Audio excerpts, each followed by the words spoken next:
রাজধানীর যানজটকে সহনীয় পর্যায়ে আনতে এখনও নেওয়া হয়নি উল্লেখযোগ্য তেমন কোনো উদ্যোগ। যেখানে গণপরিবহনের সংখ্যা বাড়ানোর কথা বলা হচ্ছে, সেখানে উল্টো প্রতিদিন অনিয়ন্ত্রিতভাবে বেড়েই চলেছে ব্যক্তিগত গাড়ির সংখ্যা। কোনো নীতিমালা না থাকা ও গ্যাসের সহজলভ্যতা যানজটের অন্যতম কারণ বলে মনে করছেন বিশেষজ্ঞরা। রাজধানীর যানজট নিয়ে জুলহাস কবিরের ধারাবাহিক রিপোর্টের তৃতীয় পর্ব।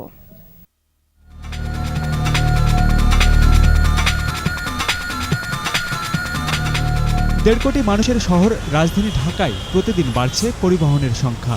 দেশের মোট যানবাহনের প্রায় অর্ধেকের বেশি চলাচল করে রাজধানীতে, অথচ সে তুলনায় বাড়েনি রাস্তা কিংবা তার পরিধি। বানানো হয়নি বিকল্প কোনো সড়ক। আন্তর্জাতিক মানদণ্ডে আধুনিক নগরের মোট আয়তন অনুযায়ী রাস্তা থাকার কথা ২৫%, সেখানে ঢাকায় তা আছে মাত্র ৮%। সরকারি হিসাব মতে ২০১৪ সালে মে মাস পর্যন্ত রাজধানীতে নিবন্ধিত প্রাইভেট কারের সংখ্যা ২,২২,০০০ ছাড়িয়েছে, অথচ সে তুলনায় গণপরিবহনের সংখ্যা মাত্র ৩০,০০০-এর কিছু বেশি। আর গেল ১০ বছরে বেড়েছে ২,১২,১০৩টি যানবাহন। প্রতি বছর গড়ে প্রায় ২০ থেকে ২২,০০০ নতুন গাড়ির নিবন্ধন দেয়া হচ্ছে।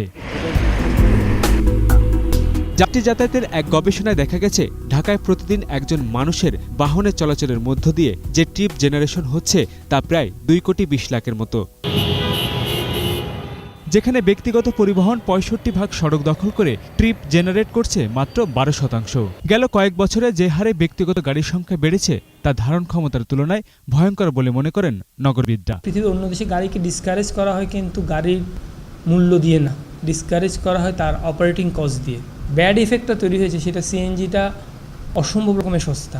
পাবলিক ট্রান্সপোর্টকে মানুষের নাগালের মধ্যে আনতে পারতাম, মানুষের চলাচলকে যদি সহজলভ্য এবং সময় মতো করতে পারতাম, তাহলে কিন্তু প্রাইভেট গাড়ি থাকলেও সেই গাড়িতে তোমার চলতো না। আমাদের নতুন একটা আইন হচ্ছে বাংলাদেশ সড়ক পরিবহন আইন।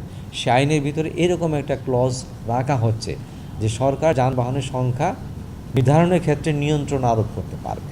রাজধানীর যানজটের মাত্রা কমাতে অনিয়ন্ত্রিতভাবে বেড়ে ওঠা এ সকল ব্যক্তিগত পরিবহন যেমন নিয়ন্ত্রণের মধ্যে আনতে হবে, ঠিক তেমনই পর্যাপ্ত পরিমাণে বাড়াতে হবে গণপরিবহনের সংখ্যা। ব্যক্তিগত পরিবহনে নিবন্ধন দেওয়ার ক্ষেত্রে যেমন কঠোর নীতিমালা প্রয়োজন, ঠিক তেমনই একটি শৃঙ্খলার মধ্যে ফিরিয়ে আনতে হবে গণপরিবহন ব্যবস্থাকে।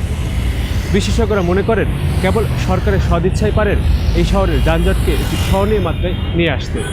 জুলহাস কবির, ২১ টেলিভিশন,